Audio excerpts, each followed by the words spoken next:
Bonjour.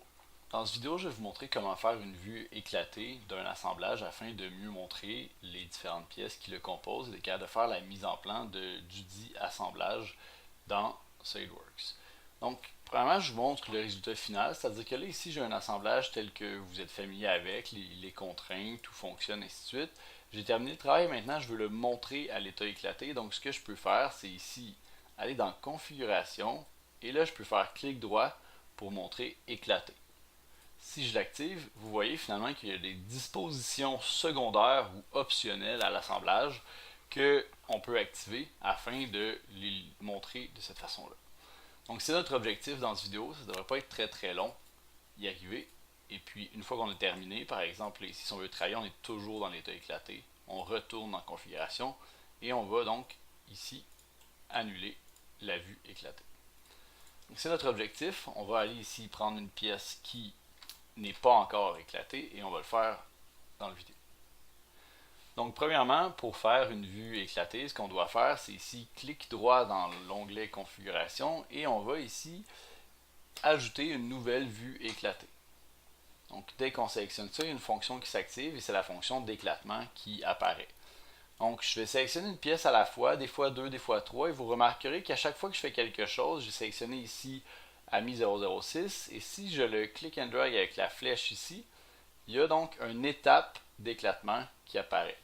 Je vais donc déplacer les pièces jusqu'à ce que je sois satisfait de l'étape d'éclatement en entier. Une des façons très intéressantes de travailler, c'est quoi? C'est ici d'aller travailler avec la vue en coupe, de l'activer, et maintenant, ça me permet d'avoir accès à toutes les pièces facilement. Je vais donc seulement aller éditer la fonction de la vue éclatée dans l'onglet configuration et je vais aller continuer. Vous voyez, mes deux étapes sont encore là et je vais aller m'en créer de nouvelles.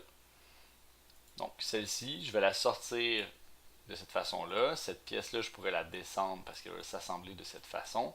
Et on remarque qu'il y avait un petit joint d'étanchéité en plus qui irait entre les deux. C'est-à-dire que lui est plus bas dans l'assemblage que lui, donc je vais essayer de conserver un peu cet ordre-là des choses. Maintenant, je peux aller placer, selon satisfaction, vous voyez, j'ai deux pièces sélectionnées, je peux aller placer à ma satisfaction les pièces de manière à ce qu'elles soient donc jamais en contact une avec l'autre, et idéalement dans la vue isométrique, telle que celle-ci. Donc, on a la vue éclatée, j'ai fait très rapidement, vous pourrez regarder la vidéo là, pour regarder les différentes étapes que j'ai fait, et j'ai donc cette étape d'éclatement qui est ici. Il y a une chose qui ne me satisfait pas au regard, c'est quoi? C'est cette pièce-ci. Je vais donc aller éditer l'étape d'éclatement qui est ici, et je pourrais par exemple le monter légèrement, juste pour dire qu'il n'est pas en contact avec l'autre. Donc une fois qu'on a éclaté, c'est excellent. Maintenant, ce qu'on veut, c'est rajouter finalement des lignes d'éclatement pour expliquer ou pour illustrer de quelle façon les pièces s'insèrent une dans l'autre.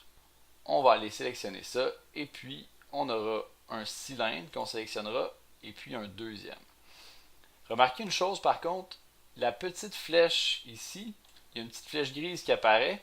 Qu'est-ce que ça veut dire? Ça veut dire la direction de la première ligne d'éclatement. Donc là, je pointe vers le haut, ce qui n'est pas super intéressant parce que finalement, le reste de mon assemblage est vers le bas. Je vais donc aller sélectionner cette flèche-là et l'inverser. Et là, vous voyez que je suis en fin de compte directement collinéaire avec tous les axes et une seule ligne en allant sélectionner les deux extrêmes me permet d'illustrer que toutes ces pièces-là sont coaxiales une avec l'autre dans cet ordre. Et puis, on peut accepter et on quitte. Donc là, il y a certains assemblages